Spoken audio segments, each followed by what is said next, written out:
দর্শক, গতকালকে থেকে একটা আলোচনা খুব মানে ভাইরাল হয়েছে এবং সেই আলোচনার পরিপ্রেক্ষিতে রাজনৈতিক দল হিসেবে জামাত অনেক সমালোচনার মুখে পড়েছে।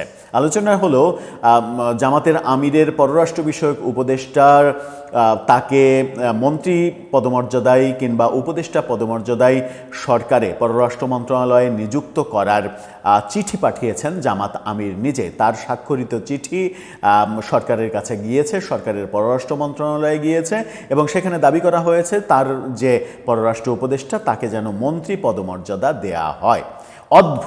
অদ্ভুত আজব আজাইরা একটা দাবি।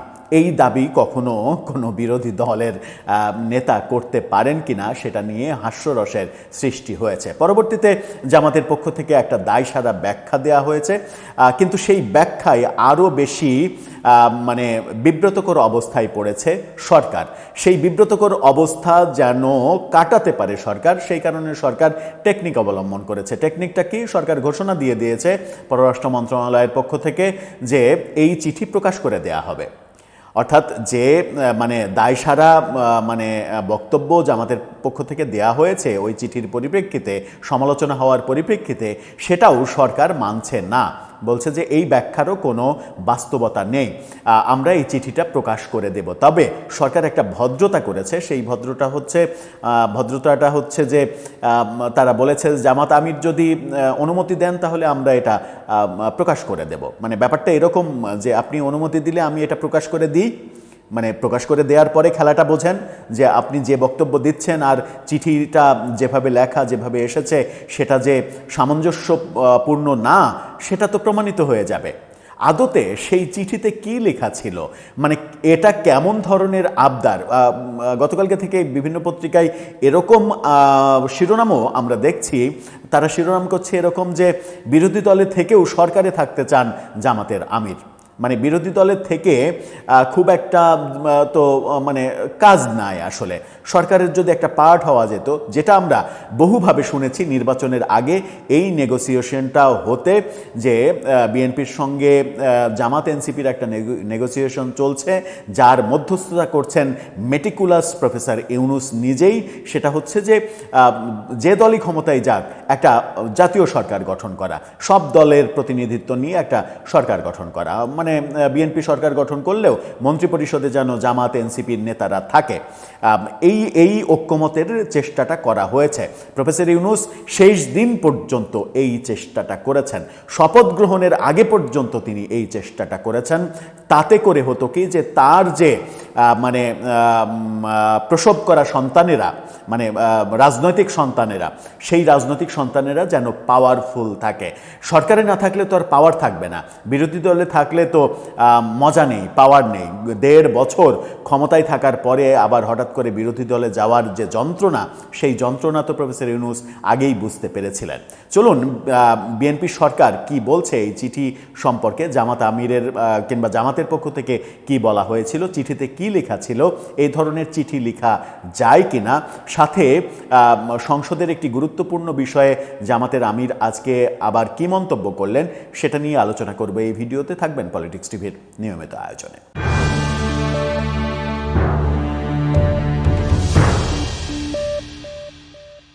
দর্শক, বলছিলাম জামাতের আমিরের সেই মজার চিঠির কথা, কিন্তু তার এবং জামাতের পক্ষ থেকে বলা হচ্ছে যে এটা মানে জামাতের আমিরের অজ্ঞাতে দেয়া হয়েছে। অজ্ঞাতে কিভাবে দেয়া হয়েছে তার মর্মটা আমরা খবরের ভেতরে ঢুকলেই বুঝতে পারবো। তার আগে শিরোনামটা দেখে নিন, প্রথম আলোর শিরোনাম। সেখানে বলা হচ্ছে জামাতের আমির চাইলে চিঠিটা প্রকাশ করতে প্রস্তুত পররাষ্ট্র মন্ত্রণালয়। এটা এক ধরনের হুমকি যে আপনারা যে ব্যাখ্যা দিয়েছেন আমরা তাহলে চিঠিটা প্রকাশ করে দিই, তাহলেই তো পরিষ্কার হয়ে গেল। এখন চিঠিটা কি আছে? জামাত ইসলামের আমির ও বিরোধী দলের নেতা শফিকুর রহমান চাইলে তার আলোচিত চিঠিটা প্রকাশ করতে প্রস্তুত পররাষ্ট্র মন্ত্রণালয়। এই চিঠি নিয়ে সংবাদ প্রতিবেদন দেখার পর কিছু বিষয় স্পষ্ট করতে আজকে পররাষ্ট্র মন্ত্রণালয় এক বিবৃতিতে এই কথা জানিয়েছে। মন্ত্রণালয় বলেছে জামাতের কারো সঙ্গে পররাষ্ট্রমন্ত্রীর ফোনে কোনো কথা হয়নি, অথচ জামাত থেকে দাবি করা হয়েছে পররাষ্ট্রমন্ত্রীর সঙ্গে এটা নিয়ে ফোনে কথা হয়েছে। শফিকুর রহমান সম্প্রতি বিরোধী দলীয় নেতার প্যাডে, কোনো সাদা কাগজে না, সেই প্যাডে নিজের স্বাক্ষরে পররাষ্ট্রমন্ত্রী খলিলুর রহমানকে একটি চিঠি দিয়েছেন। সেই চিঠিতে শফিকুর তার পররাষ্ট্র বিষয়ক উপদেষ্টা অধ্যাপক মোহাম্মদ মাহমুদুল হাসানকে মন্ত্রীর পদমর্যাদায় মন্ত্রণালয়ে পদায়নের অনুরোধ করেছেন। মন্ত্রণালয়ে থাকবে মন্ত্রীর পদমর্যাদায়। কি হাস্যকর ব্যাপার! তা নিয়ে প্রথম আলোই গতকাল পররাষ্ট্র মন্ত্রণালয়ে নিজের উপদেষ্টার পদায়ন চান বিরোধী দলীয় নেতা শিরোনামে সংবাদ প্রকাশের পর আলোচনা তৈরি হয়। এরপর জামাত এক ব্যাখ্যায় জানায়, উপদেষ্টা মাহমুদুল হাসান জামাতের আমিরের নির্দেশনার বাইরে গিয়ে চিঠিতে মন্ত্রীর পদমর্যাদা সংক্রান্ত অংশটি যুক্ত করেছিলেন। মানে জামাতের আমিরের অজ্ঞাতে মন্ত্রীর পদমর্যাদা এই শব্দটি অংশটা যুক্ত করেছিলেন। বিষয়টি নজরে আসার পর মাহমুদুল হাসানকে অব্যাহতি দেওয়া হয়েছে। কি হাস্যকর যুক্তি! এখন চিন্তা করেন, একটা চিঠি লেখা হয়েছে, একটা চিঠি কিভাবে লেখা হয়, একটা চিঠি ড্রাফট করা হয়, সেই ড্রাফট আগে যার স্বাক্ষর নেওয়া হবে তাকে দেখানো হয়, তিনি কারেকশন করে দেন, তারপরে সেই চিঠিটা ফাইনাল প্রিন্ট করা হয়, ফাইনাল প্রিন্ট করার পরে যিনি স্বাক্ষর করবেন তিনি সেটা পড়ে তারপরে স্বাক্ষর করেন, স্বাক্ষর করার পরেই তো সেটা তার চিঠি হয়। তো তিনি তার পক্ষ থেকে কিংবা জামাতের পক্ষ থেকে বলা হচ্ছে যে মন্ত্রীর পদমর্যাদায় এই অংশটুকু তার অজ্ঞাতে এটাকে সংযোজন করা হয়েছে। কি হাস্যকর কথা! তার মানে কি, সাদা কাগজে আপনার কাছ থেকে স্বাক্ষর নিয়েছে, তারপরে সেই চিঠিটা লিখেছে নিজের মন মতো, নিজের মনের মাধুরী মিশিয়ে যা ইচ্ছা তাই লিখে জমা দিয়েছে। ব্যাপারটা তাই তো হতে পারে না, কারণ হাতে লেখা চিঠির যুগ তো নেই। আবার আপনার স্বাক্ষর নেওয়ার পরে প্রিন্ট করবে এরকম মানে অজ্ঞ মূর্খ মানুষ আপনি নন। আপনি সর্বোচ্চ শিক্ষিত একজন মানুষ, একজন ডাক্তার মানুষ, একটি দলের আমির আপনি।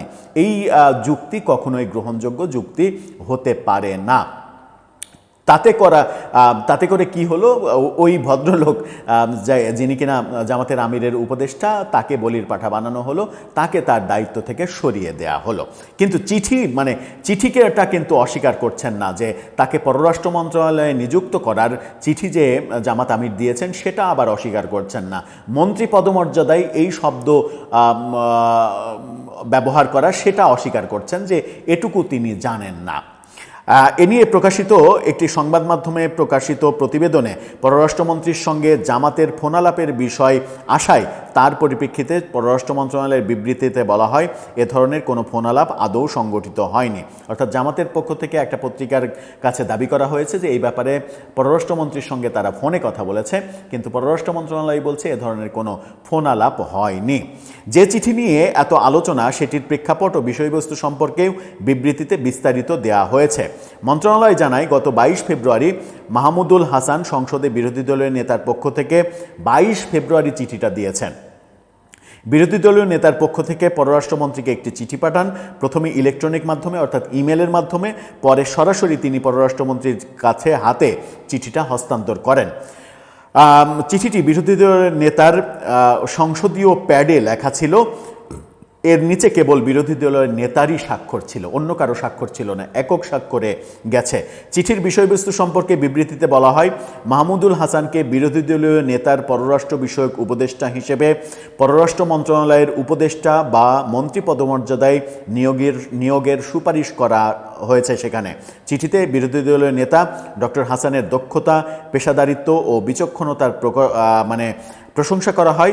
দেশের পররাষ্ট্রনীতিকে এক্ষেত্রে এগিয়ে নেওয়ার লক্ষ্যে তাকে উল্লেখিত পদে পদায়নের জন্য পররাষ্ট্রমন্ত্রীর কাছে বিশেষ অনুরোধ জানানো হয়। পররাষ্ট্র মন্ত্রণালয়ের বিবৃতিতে বলা হয়, বিরোধী দলীয় নেতা লিখিতভাবে সম্মতি প্রদান করলে এই চিঠিটা জনসম্মুখে প্রকাশ করে দেয়া হবে। অর্থাৎ এক ধরনের হুমকিই দেয়া হয়েছে যে আপনি খালি বলেন যে আপনার বক্তব্য ঠিক না সরকারের বক্তব্য ঠিক, সম্মতি দেন, তাহলে চিঠিটা আমরা প্রকাশ করে দিই। এই বাদানুবাদ যখন বিএনপি সরকারের সঙ্গে জামাতের চলছে, তখন আজকে জামাত আমির মন্তব্য করেছেন, এই শিরোনামটা দেখে নিন। সেখানে তিনি বলছেন, খণ্ডিতভাবে ডেপুটি স্পিকার চাচ্ছি না, আমরা চাই প্যাকেজ। জামাত আমির কালকে সংসদ বসছে এবং সংসদে স্পিকার, ডেপুটি স্পিকার নির্ধারিত হবে। সেখানে তিনি বলছেন যে খণ্ডিত আকারে ডেপুটি স্পিকার, অর্থাৎ জুলাই সনদের একটা খণ্ডে আছে ডেপুটি স্পিকার বিরোধী দল থেকে হবে, সেই খণ্ডিত আকারে আমরা চাচ্ছি না, আমরা চাচ্ছি পুরো প্যাকেজটা বাস্তবায়ন হোক। কিন্তু গতকালকেই জামাতের নায়েবে আমির ডাক্তার তাহের তিনি ভিন্ন রকমের কথা বলেছিলেন। ডেপুটি স্পিকার আপনারা নেবেন কি নেবেন না এই প্রশ্নের উত্তরে হেসে বলেছিলেন, একটু অপেক্ষা করেন, জানতে পারবেন, সংসদ বসলেই আপনারা জানতে পারবেন। এবং তার হাসি, তার বক্তব্যে স্পষ্ট হয়েছিল যে জামাত কখনোই এত বড় একটা লোভনীয় পদ ছাড়বে না, তারা এটা গ্রহণ করবে। কিন্তু আগে এই নাটকীয়তা তারা রাখতে চাচ্ছে, এক ধরনের নাটক করছে। সেই নাটকটা করার কারণ এমনটা হতে পারে যে বিএনপি থেকে যেন বারবার অনুরোধ করা হয়। তো বিএনপির কি খেয়ে দেয়ে কাজ নাই যে তাদেরকে বারবার অনুরোধ করবে? বিএনপিকে জানে না ডেপুটি স্পিকারের পদটা এত গুরুত্বপূর্ণ পদ, যেটা বিরোধী দলকে দিলে বিএনপির জন্য খুব একটা সুবিধাজনক হবে না। যখন স্পিকার থাকবেন না কিংবা থাকতে পারবেন না, ডেপুটি স্পিকার সংসদ চালাবেন, আর ডেপুটি স্পিকার বিরোধী দলের হলে তার ইচ্ছা মতো সংসদ চালাবেন, তখন সরকারি দল বিপদে পড়ে যাবে। এই ব্যাপারগুলো কি বিএনপি জানে না? জুলাই সনদ বাস্তবায়ন না হলে ডেপুটি স্পিকার তারা নেবে না, এই তত্ত্বে যদি আগামীকালকেও তারা থাকে, তাহলে নিশ্চিত করে ডেপুটি স্পিকারও তারা পাচ্ছে না। বিএনপি নিজেদের থেকে ডেপুটি স্পিকার ঘোষণা করে দেবে এবং নির্বাচন করবে, শপথও হয়ে যাবে আগামীকাল সংসদে, যখন সংসদ বসছে সকাল 11টায়। দর্শক, আপনার মতামত এ ব্যাপারে জানিয়ে লিখতে পারেন আমাদের কমেন্ট বক্সে।